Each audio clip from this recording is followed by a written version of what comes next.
भाभी की कही हुई बात लखन को चुभ गई। वह बिना पानी पिए ही भाभी से कहने लगा, ये लो तुम अपना पानी का लोटा और मैं यहाँ से जा रहा हूँ, और अब मैं तभी वापस आऊंगा जब मुझे सीधे हाथ से पानी देने वाली मिल जाएगी, वरना अपनी शक्ल नहीं दिखाऊंगा। इतना कहकर वो तुरंत मुड़ा और चल पड़ा। ये देख उसके बड़े भाई महेंद्र ने उसे रोकने की बहुत कोशिश की, पर वो नहीं माना और बोला, नहीं भैया, अब तो तभी वापस आऊंगा जब मुझे मेरे योग्य पत्नी मिल जाएगी। इतना कहकर वो घर छोड़कर चल दिया। चलते चलते वह अपने नगर से दूर कांचीपुरम शहर में पहुंच गया। कांचीपुरम का राजा चंद्रसेन एक धार्मिक विचारों वाला व्यक्ति था। उसके राज्य में चारों ओर अमन शांति का माहौल था, परंतु फिर भी राजा चंद्रसेन हमेशा दुखी रहता था। राजा के दुख का कारण था उसकी जवान बेटी चंद्रकला का स्वास्थ्य। चंद्रकला दिखने में तो अत्यंत खूबसूरत थी, पर उसे एक असाध्य रोग ने घेर रखा था, जिस कारण राजकुमारी हमेशा अचेत अवस्था में रहती थी। राजा ने बहुत सारे हकीम और वैद्य राजकुमारी को ठीक करने के लिए लगा रखे थे, लेकिन उनमें से कोई भी राजकुमारी को ठीक नहीं कर पा रहा था। ठीक कर पाना तो दूर, वे राजकुमारी चंद्रा की बीमारी तक नहीं ढूंढ पा रहे थे।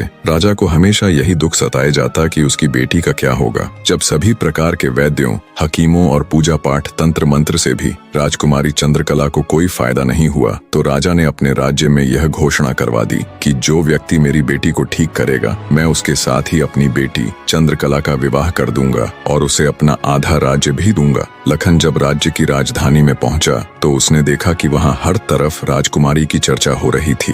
राज्य का हर कोई व्यक्ति राजा की घोषणा और राजकुमारी की बीमारी की बात कर रहा था। जब लखन ने एक व्यक्ति से इस बारे में पूछा तो व्यक्ति ने राजकुमारी की बीमारी से लेकर राजा की घोषणा तक का सारा किस्सा लखन को बताया। सारी बातें सुन लखन कुछ देर वहां खड़ा विचार करता रहा। फिर कुछ सोचकर वो राजमहल की तरफ चल पड़ा। एक जिंदा सांप राजा की लड़की के पेट में रहता था। सांप ने राजा की लड़की को अपने वश में किया हुआ था। जब रात होती तो वो कुछ देर के लिए राजकुमारी के मुख से बाहर निकलकर जंगल की तरफ चला जाता और सुबह होने से पहले ही वो फिर से उसके अंदर चला जाता।